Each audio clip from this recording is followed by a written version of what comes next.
Good evening. आप सब कैसे हैं? आज हम क्लास 12 के केमिस्ट्री की क्लास पढ़ने जा रहे हैं। यह क्लास पी ब्लॉक के बारे में हमने पिछली क्लासों में पढ़ा। लास्ट टॉपिक हमने क्लोरीन के बारे में जानकारी ली थी कि क्लोरीन को किस प्रकार से बनाया जा सकता है, डेवी ने इसको किस प्रकार से बनाया। आज हम इनके कुछ प्रॉपर्टीज़ हैं, निर्माण की प्रक्रिया हमने पढ़ ली थी। आज हम पढ़ेंगे इसके प्रॉपर्टीज़ या इसके गुणधर्म, कि इसके गुणधर्म क्या क्या हैं। तो देखें, इसके कुछ गुणधर्म हैं।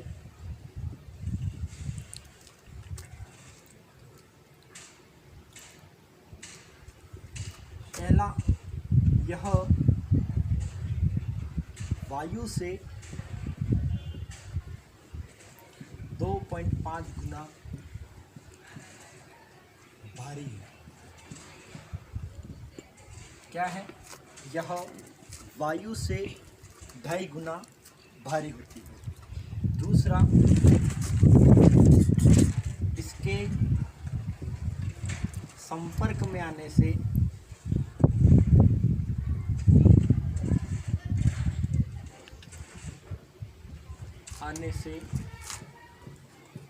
सिर दर्द होता है।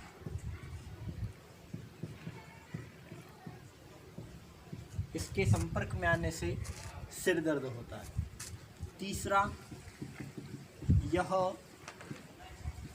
CCl4 जिसको बोलते हैं carbon tetrachloride, CCl4 carbon tetrachloride में विलयशील है। यह CCl4 में विलयशील है। इसके गलनांक की बात करें, इसका गलनांक होता है 239 केल्विन, और क्वथनांक की बात करें तो 171 केल्विन। तो देखें इसकी प्रॉपर्टीज़ के बारे में कि यह वायु से 2.5 गुना भारी होती है। यह इसके संपर्क में आने से सिर दर्द होता है। ज़्यादा क्लोरीन के संपर्क में हम आ जाते हैं तो सिर दर्द का अनुभव होता है। साथ ही यह CCl4 में विलयशील है। साथ ही इसका गलनांक 239 केल्विन और क्वथनांक 171 होता है। और एक है, यह दम घोटू तथा तीखी गंध वाली गैस,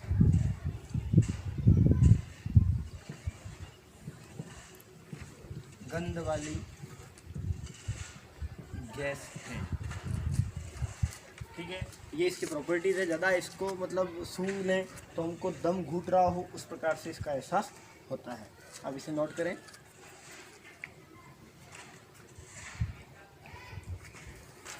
तो अभी हमने पढ़ा क्लोरीन के गुणधर्म। नेक्स्ट हम पढ़ेंगे क्लोरीन की अभिक्रिया। फर्स्ट देखें,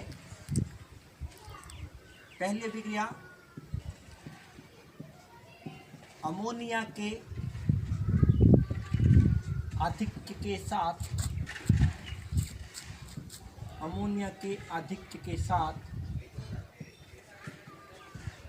क्लोरीन, अमोनिया के आधिक्य के साथ क्लोरीन नाइट्रोजन व अमोनियम क्लोराइड प्रदान करती है।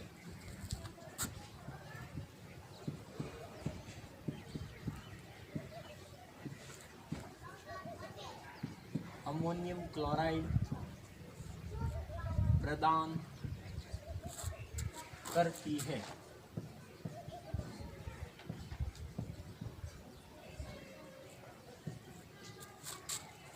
देखें, जैसे कि अमोनिया के आधिक्य के साथ है तो हम NH3 ले लेते हैं, उसके साथ HCl की अभिक्रिया करवाते हैं। तो उसके परिणाम स्वरूप हमको NH4Cl व N2 गैस प्राप्त होती है। तो अमोनिया का आधिक्य बताना है तो हम इसका 8 भाग ले लें। हाइड्रोजन क्लोराइड क्लोरीन है, अमोनिया की क्लोरीन के साथ अभिक्रिया करवा रहे हैं तो यह अमोनियम क्लोराइड और नाइट्रोजन प्रदान करती है। ठीक है, अमोनियम क्लोराइड और अमोनिया के आधिक्य के साथ क्लोरीन नाइट्रोजन एवं अमोनियम क्लोराइड प्रदान करती है।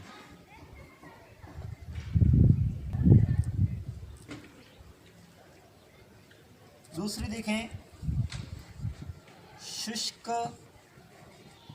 बुझे हुए चूने के साथ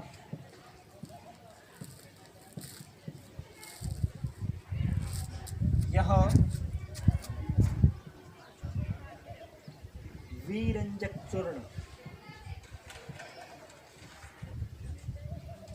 चूर्ण या ब्लीचिंग पाउडर प्रदान करती हैं। ब्लीचिंग पाउडर प्रदान करती हैं। फर्स्ट देखें, अमोनिया के आधिक्य के साथ क्लोरीन नाइट्रोजन और अमोनियम क्लोराइड प्रदान करती हैं, जबकि दूसरे में शुष्क बुझे हुए चूने के साथ यही विरंजक चूर्ण जिसको हम ब्लीचिंग पाउडर कहते हैं वह भी प्रदान करती हैं।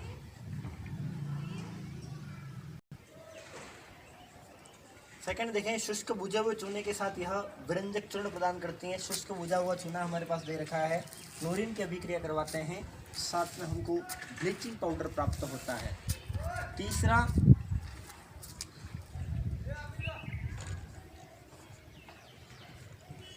प्रबल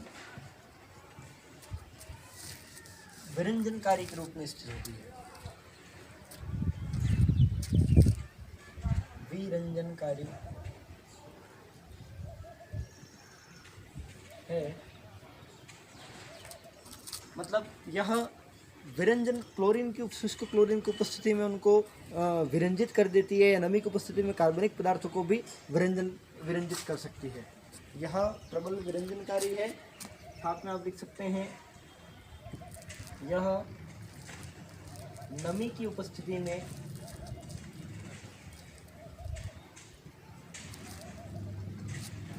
कार्बनिक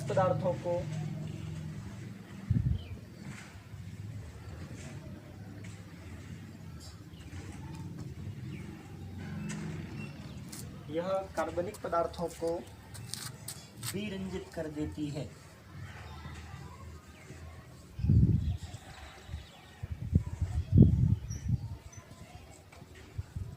ठीक है, ये है इसके क्लोरीन की अभिक्रिया, इसको नोट कर लें।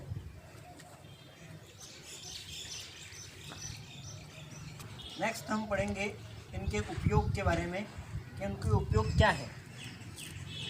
फर्स्ट आएगा इसका उपयोग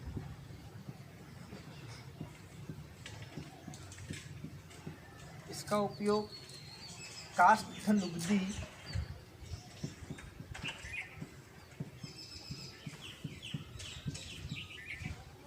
के विरंजन में किया जाता है। काष्ठलुगदी के विरंजन में किया जाता है। काष्ठलुगदी आपको पता ही है, जो लकड़ी का जो बुरादा होता है उसकी लुगदी बनाई जाती है, उसको साफ करने के लिए इसके विरंजन में इसका उपयोग किया जाता है। दूसरा, सोने तथा प्लेटिनम के निष्कर्षण में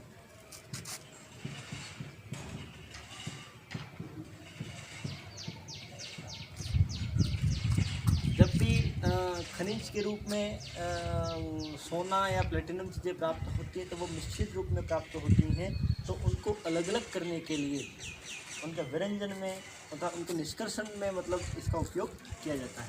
तो इसके उपयोग में इसका उपयोग काष्ठ लुगदी के विरंजन में, सोने तथा प्लेटिनम के निष्कर्षण में। तीसरा, रंजकों तथा कार्बनिक पदार्थों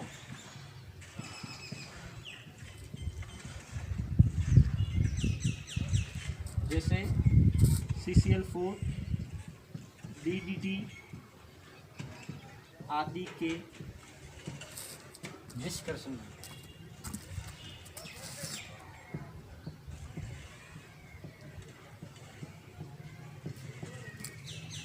और पीने के पानी को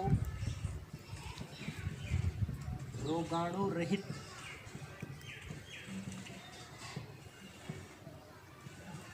करने में। और फिफ्थ, अश्रु गैस, मस्टर्ड गैस। अश्रु गैस है जिनका उपयोग युद्ध के समय किया जाता है, और जब भी मतलब पुलिस फोर्स की वजह इसका यूज़ हो तो वहाँ पे अश्रु गैस का यूज़ करते हैं। और मस्टर्ड गैस भी इसका युद्ध के रूप में किया जाता है। और एक और आता है फास्जीन गैस के निर्माण में।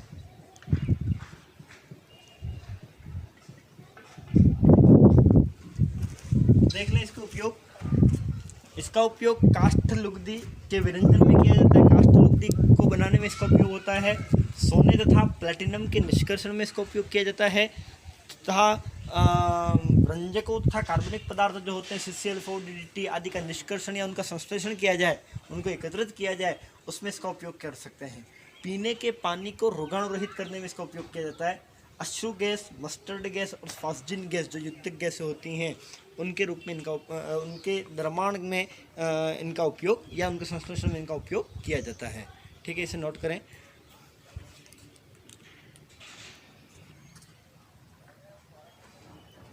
तो हमने पढ़ा क्लोरीन के बारे में, उसके निर्माण की विधियाँ, उसके प्रॉपर्टीज़ क्या हैं, उनके उपयोग क्या हैं, उनके बारे में पढ़ा। अब हम पढ़ेंगे हाइड्रोजन क्लोराइड के बारे में, HCl, इसके बारे में आप जानते ही हैं। तो देखें इसके कुछ चीज़ें हैं। यह अम्ल सर्वप्रथम ग्लेबर द्वारा, यह अम्ल सर्वप्रथम ग्लेबर द्वारा 1648 में नमक की सांद्र HCl से क्रिया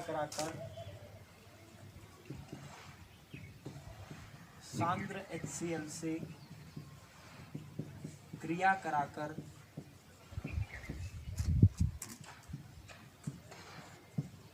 प्राप्त किया गया।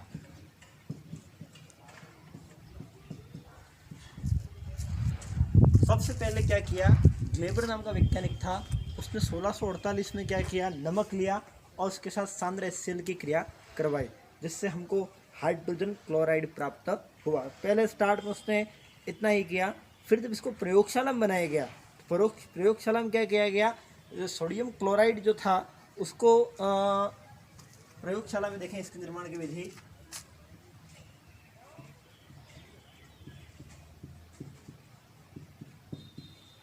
प्रयोगशाला में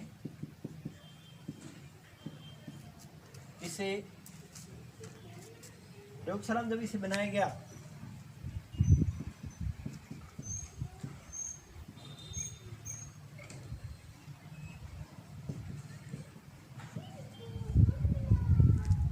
सोडियम क्लोराइड व सांद्र सल्फ्यूरिक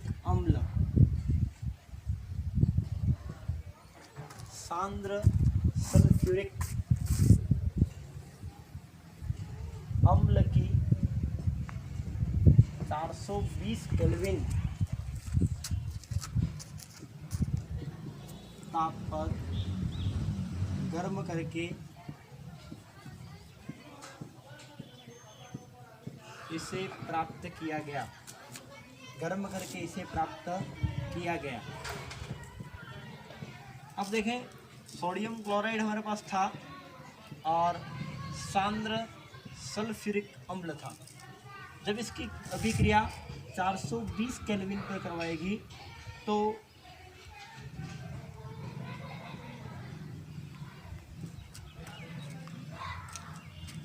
NaOH होगा। तो जब इसको इस अभिक्रिया के द्वारा प्राप्त करवाया गया तो यह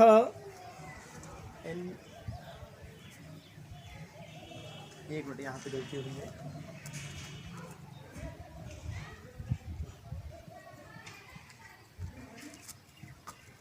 प्रयोगशाला में सोडियम क्लोराइड और H2SO4 सांद्र सल्फ्यूरिक अम्ल की क्रिया करवाई गई। 420 केल्विन ताप पे गर्म करवाया गया, जिससे हमको हाइड्रोजन क्लोराइड प्राप्त हुआ। देखें, पहले हाइड्रोजन क्लोराइड को ग्लेबर द्वारा 1648 में नमक की सांद्र HCl से क्रिया करा करके प्राप्त किया गया। फिर इसको प्रयोगशाला में विधिवत रूप से जब बनाया गया तो इसको जो नाम दिया था, कोई पूछ ले कि इसको नाम किसने दिया था, तो डेवी ने बाद में 1810 में, डेवी नाम का वैज्ञानिक था, उसने इसको मतलब ने नाम दिया था और इसको संश्लेषित रूप से प्राप्त किया था। और जब प्रयोगशाला में इसे बनाया गया तो सोडियम क्लोराइड और सांद्र सल्फ्यूरिक अम्ल की क्रिया द्वारा गर्म करके इसे प्राप्त किया गया। ठीक है, अब इसके आगे देखेंगे इसके गुणधर्म।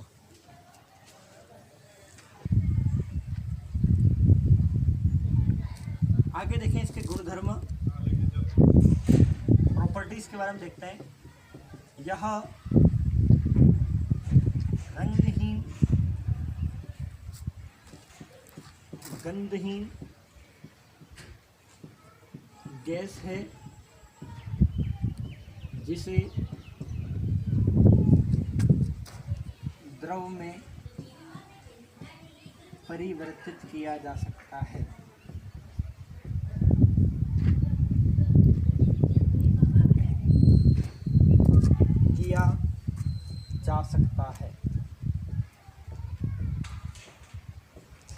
रंगहीन गंधहीन गैस है।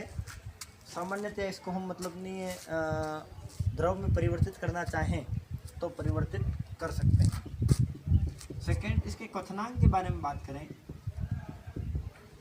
तो क्वथनांक इसका लगभग 189 केल्विन के लगभग होता है। तो इसके हिमांक की बात करें तो इसका हिमांक 159 केल्विन के लगभग होता है। क्वथनांक जिस पे वह द्रव उबलने लगता है, हिमांक जिसको फ्रीजिंग पॉइंट बोलते हैं, और यह इस पे जमने लगता है, उसको कहा जाता है हिमांक। और जब जब भी इसकी अमोनिया के साथ अभिक्रिया करवाते हैं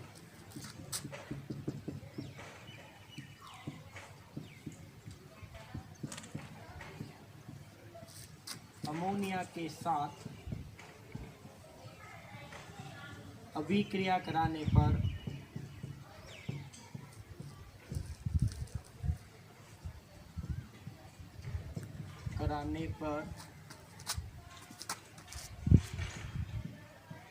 यह अमोनियम क्लोराइड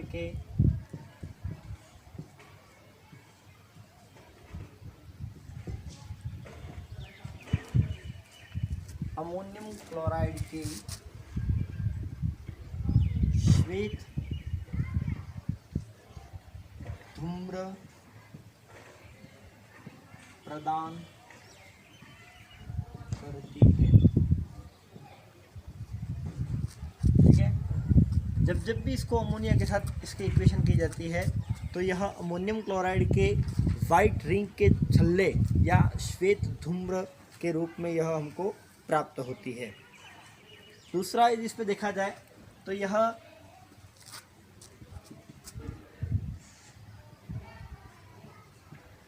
प्लेटिनम, सोना आदि अक्रिय धातुओं को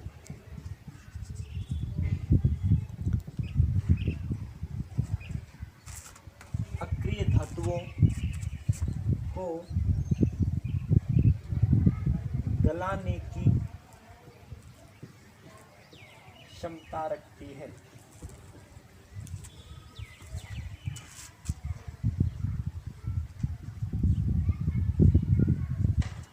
ठीक है, इसके गुणधर्म देख लें। यह रंगहीन गंधहीन गैस है, इसे द्रव में परिवर्तित किया जा सकता है।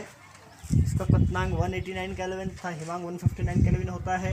अमोनिया के साथ अभिक्रिया कराने पर यह अमोनियम क्लोराइड के श्वेत धूम्र प्रदान करती है। यह प्लेटिनम, सोना आदि अक्रिय धातुओं को गलाने की क्षमता रखती है। एक हमने पढ़ा था कि यह एक्वा रेजिया के रूप में भी इसका निर्माण होता है। जैसे कि आपने पढ़ा हो 3:1 में HCl व HNO3 का जो मिश्रण है वह क्या बनता है? Aqua regia. 3:1 के मिश्रण में HCl व HNO3 सांद्र नाइट्रिक अम्ल व हाइड्रोक्लोरिक अम्ल को लिया जाए तो यह एक्वा रेजिया का निर्माण करते हैं। एक्वा रेजिया आपने 10th क्लास में पढ़ा था कि यह एक भपकता हुआ द्रव है जो सोना जैसे गोल्ड को गलाने की क्षमता रखता है। जो भी मतलब आपको पता हो सुनार के पास जब हम गोल्ड ले जाते हैं ऑर्नामेंट्स के रूप में गोल्ड, तो उसको पिघला देता है। तो पिघलाता किससे है? वह एक्वा रेजिया से पिघलाता है। तो यह इसकी प्रॉपर्टीज़ में आता है कि एक्वा रेजिया है वह मतलब इसको गलाने की क्षमता रखता है। एक लास्ट देख लें कि यदि इसके दुर्बल अम्लों के साथ लवणों के साथ इसकी अभिक्रिया करवाएं तो यह उनको विघटित कर देता है। लास्ट इसकी प्रॉपर्टीज देख लें। यह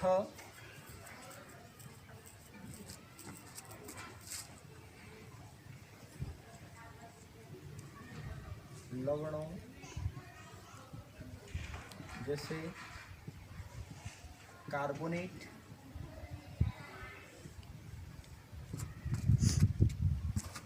हाइड्रोजन कार्बोनेट,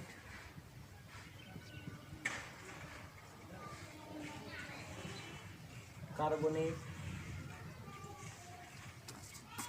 के साथ अभिक्रिया करके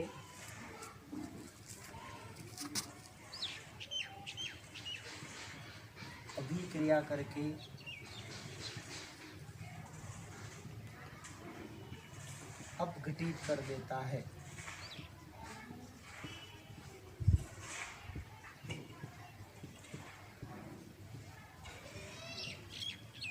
ठीक है, ये इसके पूरी प्रॉपर्टीज है, इसको नोट कर लीजिए।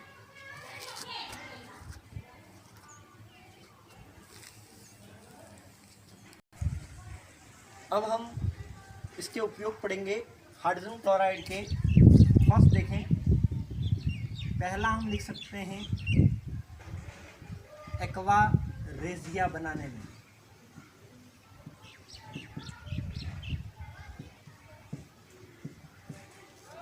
दूसरा, एक्वा रेजिया जिसके बारे में हमने आपको बताया था कि यह गोल्ड को गलाने की क्षमता रखता है। दूसरा, सामान्य रसायनों के संश्लेषण में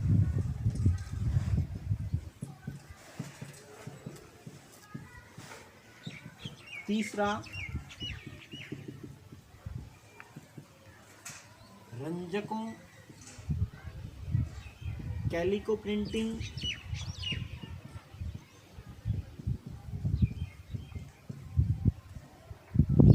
व टैनिंग उद्योगों में। क्या कहलाता है टैनिंग उद्योग? तो जो चमड़े के शोधन जो होते हैं, चमड़े से बनी हुई जो वस्तुएं होती हैं, उनके शोधन में टैनिन उद्योगों का टैनिन क्रिया का यूज़ किया जाता है। एक्वा रेजिया बनाने में, सामान्य रसायनों के संश्लेषण में, रंजकों, कैलिको प्रिंटिंग व टैनिन उद्योगों में। एक और इसका उपयोग है क्लोराइडों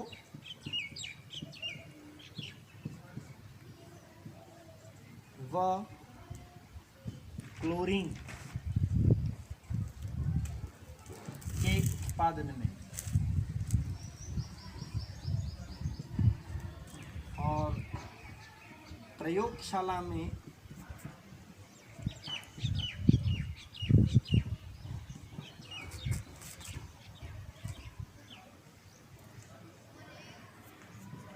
रासायनिक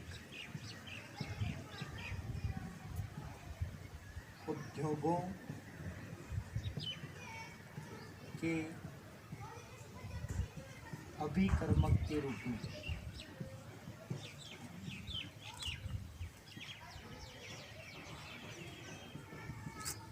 तो इसके उपयोग देखें। एक तो एक्वा रेजिया बनाने में, इसके बारे में हमने पढ़ा। सामान्य रसायनों के संश्लेषण में इसका उपयोग किया जा सकता है। रंजक, कैलिको प्रिंटिंग व टेनिस उद्योगों में हो सकता है। क्लोराइडो व क्लोरीन के उत्पादन में हो सकता है। प्रयोगशाला में रासायनिक उद्योगों के अभिकर्मक के रूप में इसका उपयोग हो सकता है। तो इस प्रकार से हमने हाइड्रोजन क्लोराइड के निर्माण, उसकी विधि और उसके गुणधर्म और उसके उपयोगों के बारे में पढ़ा। आप इसको नोट कर लें।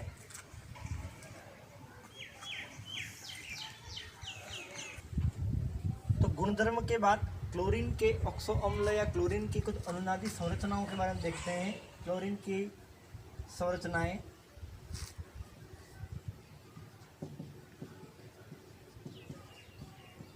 टॉपिक डाल दें।